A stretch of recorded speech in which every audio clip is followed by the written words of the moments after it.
皆さん、また来てくださってありがとうございます。こちらはマンハッタンニューヨーク、木曜日の午後です。ということでね、今日の動画はね、全然ニュースと関係、今週のニュースを追ったものではないんですけど、アメリカの状況をつぶさに、細かくいろんな、グラフをもとに解説している分かりやすい方がいたので、上げてみたいと思います。岸田さんがね、なんか着てる訪米、ということでね、全然存在感がないんですよ。で、昨日ぐらいかな、海外のトップを迎えて、なんと恥ずかしいんだろうバイデンみたいな感じで、そこに追随的な感じで乗っかってるっていう感じで、しかもなんか昨日は確か晩餐会があったんですね。今日が確かなんかスピーチがあるのかな、岸田さんの。っていう感じで、今日朝ちょっと見てたんですけど、なんかね、もうね、本当に存在感がないんですね。で、昔、鳩山さんが来た頃に、ルーピー鳩山とか言って、間抜けな首相っていう感じで取り上げられてたんですけど、もう存在感がないから、今日なんか、フォックスの人が、チャイナの、プライムミニスターとの晩餐会でみたいな、チャイナとか思って、で別のいつも見る番組見てたんですね。そしたらやっぱり今度はほら来てたじゃない、ジャパニーズのさプレジデントみたいな感じで、なんかもう本当にプレジデントでもないしチャイナでもないし、言っときますけどアメリカの皆さんね、一番お金借りてるの日本なんですよっていう感じで、すごいね、不思議なんですよね。フォックスとかでもすっごいね、日本国民とか文化とか庶民とか企業とかすっごいリスペクトがあるんですよ。だけどなんか首相、安倍さん以外、安倍さんはまた別格でしたけど、安倍さん以外の首相誰も知らないみたいな存在感が全然ないんですよね。だから本当にね、すごい、何チャイナとか間違えられちゃうわけとか思ってたんです。で、岸田さんのことは全然今日は取り上げなくって、もし本当すごいスピーチして話題になったら週末に取り上げてみようかと思います。ということで見てください。どうぞ。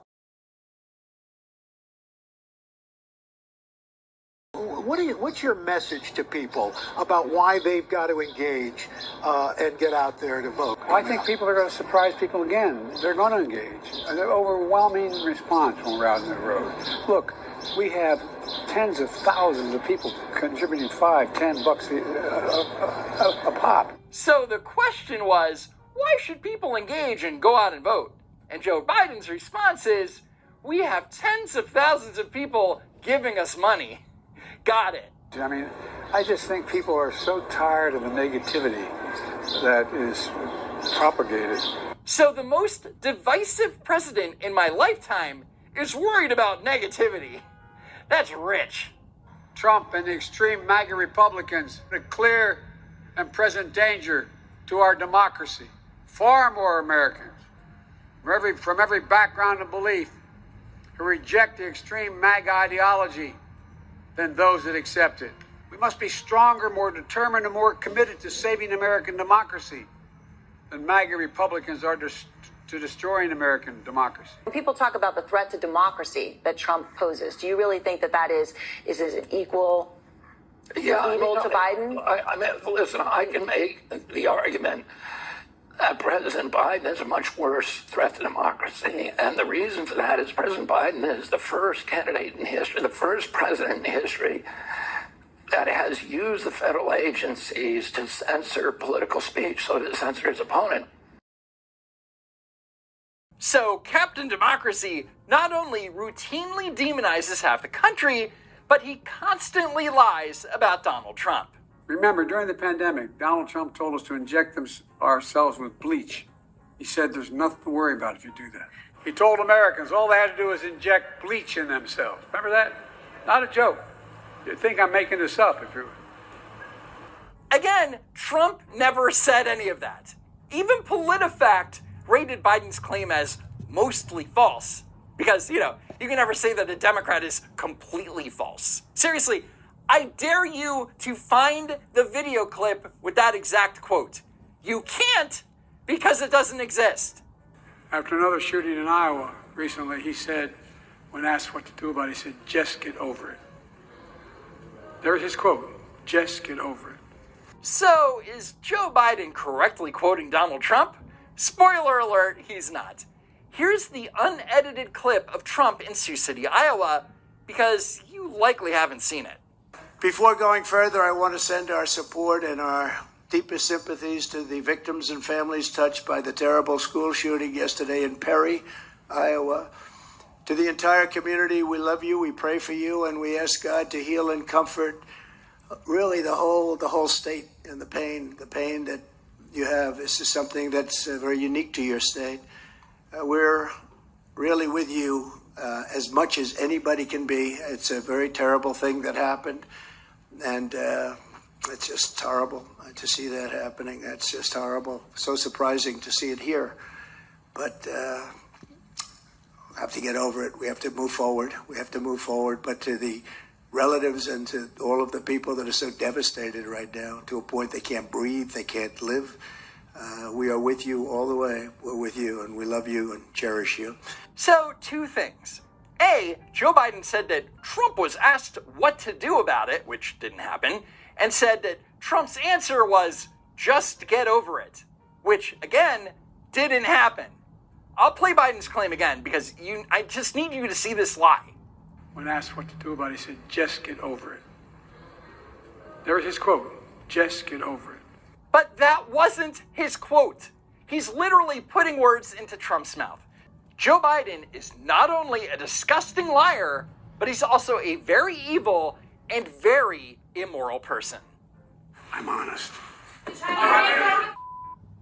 When people are saying, but Mr. President, I'm feeling, my buck isn't going as far. What do you say to those folks about the economy and what's going on? Well, I say we have the best economy in the world. We got to make it better. We really do have the best economy in the world. So Al Roker is basically asking, how do you win over people who think the economy sucks? And Joe Biden's response is, we have the best economy in the world. The reality is that Joe Biden and the Democrats are completely out of touch with working Americans. A recent Fox News poll found that 73% of registered voters rate the economy negatively. And Joe Biden's response, we're the best economy in the world, it doesn't mean anything to people who are struggling to pay their bills or can't afford to purchase a home because of record high mortgage rates. Jobs are up more than they've ever been. But this is a meaningless statement, since throughout history, there's almost always been more jobs than there's ever been, with the exception of recessions and economic downturns, of course. And the fact that Joe Biden is like, there are more jobs than ever, it doesn't mean anything. For example, there's the labor force participation rate, which is the percentage of the population that is either working or actively looking for work.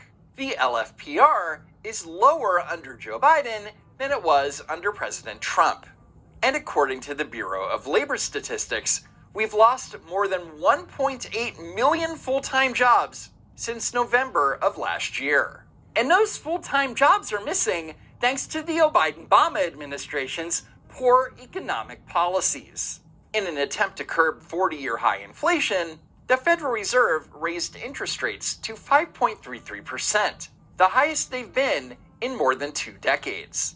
A higher interest rate makes it harder for companies to raise capital, to invest in new technology and infrastructure, or generally expand their business. Things that create new jobs. And when there's an economic downturn, or even the threat of one, companies tend to lay off their employees. And for the average consumer, high interest rates force the tightening of finances.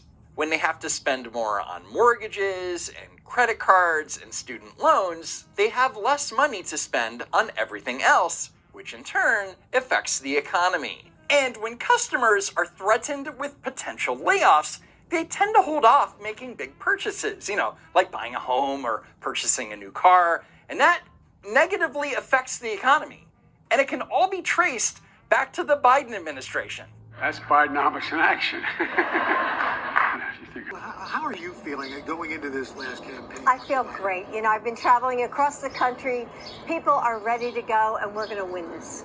However, all the polling suggests otherwise. According to a new Wall Street Journal poll, Trump leads Biden in 6 of 7 battleground states, including Arizona, Georgia, Michigan, North Carolina, Nevada, and Pennsylvania. And in Wisconsin, Trump and Biden are tied. I feel that Joe will be reelected. But when these polls, like the Wall Street Journal one, land in the White House and he's losing in all the battleground states... No, he's not losing in all the battleground states. He's coming up, and he's even or doing better. So, you know what? Even or doing better. People are excited, and I really feel like, you know, people know the choice this election. They can choose chaos, or they can choose, you know, steady wisdom. Don't mess with the men in America unless you want to get the benefit. Once people start to focus in and they see their two choices, it's obvious that Joe will win this election. All right. Two choices? It's not a two-choice race, honey, because you're forgetting that several others are running for president, including Robert F. Kennedy Jr.